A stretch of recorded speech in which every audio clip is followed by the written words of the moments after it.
O lugar que é bom pra mim é onde eu quiser estar.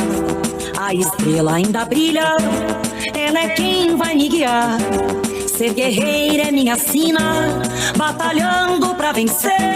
Tenho voz pra ser ouvida, tenho sonhos pra viver. Não vão mais conseguir me anular, me calar. Ninguém vai me impedir de cantar e lutar. Seja em casa, no campo, na rua ou na praça, chega de mordaça, agora eu vou falar. Porque eu sou mulher pra fazer acontecer. Eu sou uma delas, são elas por elas, ocupando os espaços de poder. Porque eu sou mulher pra fazer acontecer. Eu sou uma delas, são elas por elas, ocupando os espaços de poder.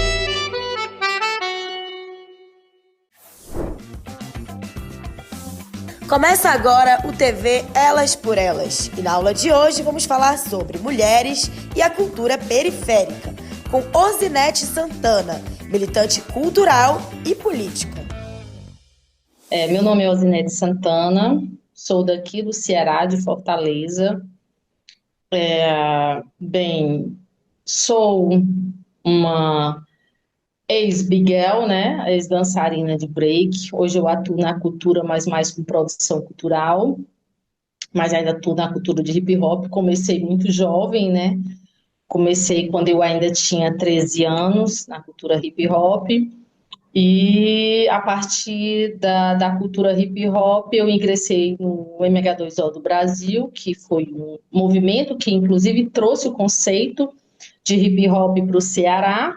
E a partir daí encontrei o hip hop militante, o conceito de hip hop militante, que misturava cultura e participação social, nas lutas sociais.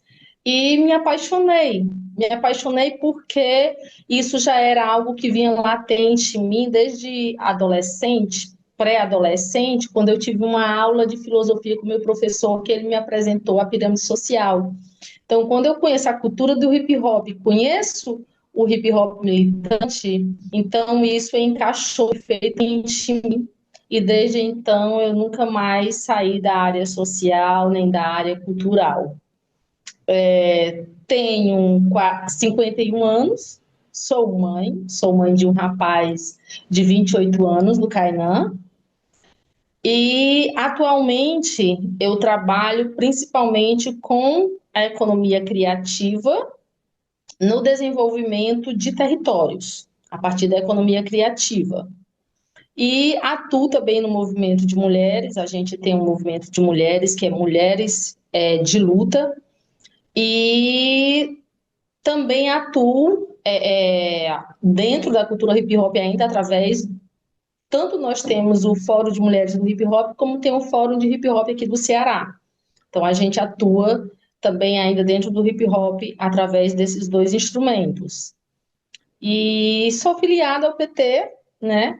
Também atuo dentro do partido, só que dentro do partido, a partir da LP2, que é Luta e Poder ao Povo, e que eu tenho uma participação principalmente também na pauta de mulheres e cultura, mas que acaba envolvendo o geral, né? Mas principalmente nessas duas pautas. Isso acontece exatamente quando eu encontro o MH2O, né? Quando é fundado o MH2O aqui no Ceará, em 1999, eu já me aproximo, porque quem estava, né, iniciando os elementos, que foi uma época, na década de 80, que os elementos ainda estavam aparecendo aqui no Ceará. E o primeiro que apareceu foi a dança. Mas em 1999 já tinha algumas pessoas também cantando rap, né, tentando fazer o rap, e tinha algumas pessoas já também tentando mixar, tentando ser DJ. Então, é quando surge o MH2O, e aí eu passo a fazer parte, em 2000, desse movimento, e conheço o conceito de hip hop militante, porque o MH2O ele foi uma junção da cultura de rua com grêmios estudantis daqui do bairro onde eu resido, que ainda hoje eu resido, que é o Conjunto Ceará, em Fortaleza. Então, essa junção trouxe a concepção do hip hop, não só o hip hop cultural, mas o hip hop quanto mobilizador também social, como um instrumento também de participação social e de luta social. Então, esse hip hop militante, foi ele quem me trouxe essa concepção, que era possível, né, trabalhar o hip hop de uma forma mais incisiva na sociedade, tanto de mudança, buscando ampliar uma mudança de pensamento na sociedade, como de intervenção realmente sobre os problemas que a gente, principalmente a juventude naquela época, vivia. As violências foram diversas, na verdade, do machismo dentro do movimento ao machismo fora do movimento. Começa pelo machismo fora. Imagine uma situação em que um grupo de jovens, de mais ou menos 30 jovens, se reúnem para ir ao centro da cidade abrir uma roda de break. E no meio desse, quase uma multidão de jovens masculinos, apenas uma mulher. Você consegue vislumbrar essa cena? Bem, foi isso que eu vivi. E em uma dessas rodas de break que a gente realizou no centro da cidade, uma praça específica do centro da cidade, nós decidimos ir também para a orla marítima da cidade, né? Que fica próximo, o centro da cidade, a orla marítima fica próximo. Nós decidimos abrir também uma roda na orla marítima. E no percurso fomos abordados por policiais. E nesse momento foi muito constrangedor, porque todo mundo teve que ir para a parede, e eu era a única, e você já imagina aí o nível, né, de coisas que eu ouvi, do tipo, o que que essa menina está fazendo aqui? E coisas assim, desse nível, que ali não era lugar, e isso assim, o externo, né, estou falando de uma situação bem específica, mas existem várias outras situações. Internamente, infelizmente, nenhum movimento está livre do machismo, porque ele é estrutural.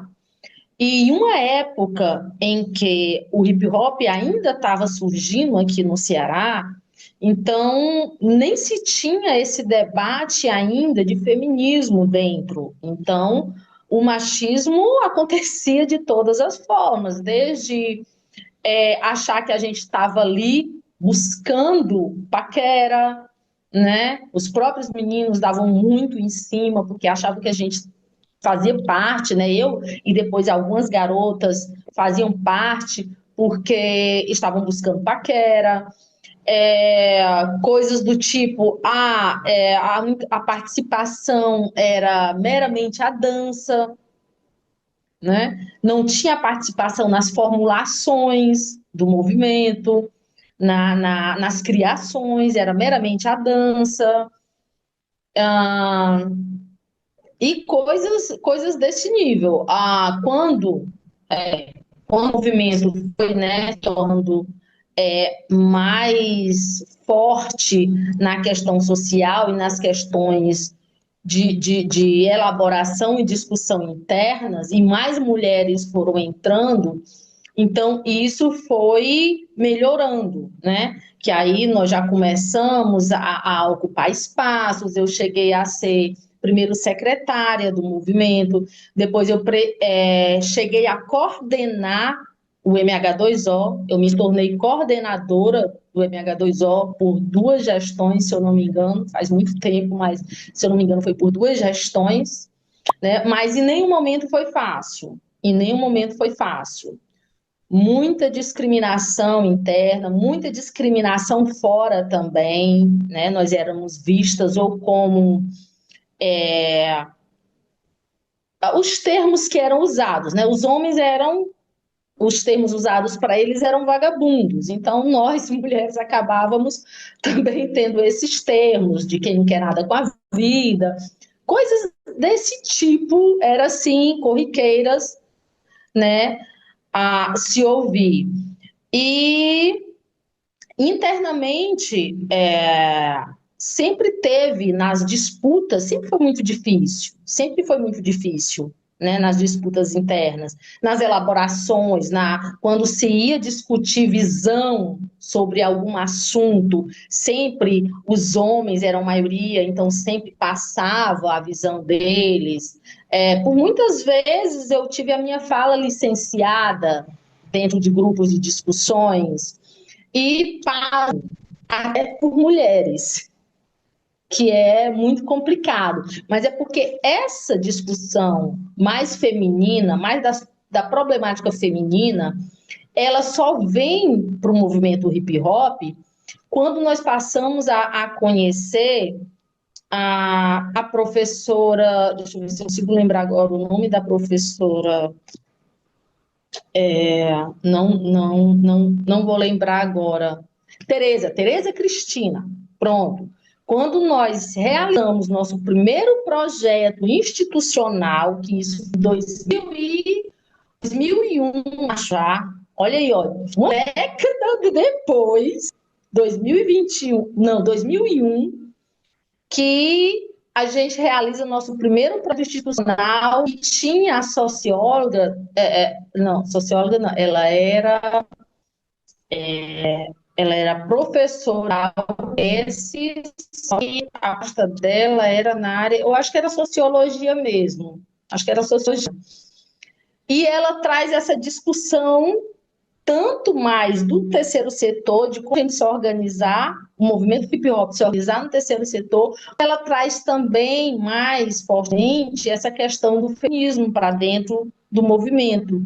E aí nós começamos a fazer essa discussão, as mulheres já tinham mulheres nessa época, né, já tinham várias mulheres, e a gente começa a iniciar um grupo de mulheres do MH2O para discutir as questões das mulheres.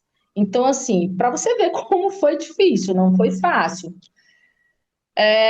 Mas hoje ainda se vive muito, as meninas ainda têm muitas dificuldades, mas já se avançou bastante, né? Hoje nós temos grupos femininos de big girls, grupos femininos de grafite, nós temos produtoras de eventos de hip hop, mulheres. Então, hoje já existe, ainda bem que já existe uma facilidade bem maior das meninas do hip hop colocarem em pauta as questões e se posicionarem dentro do movimento.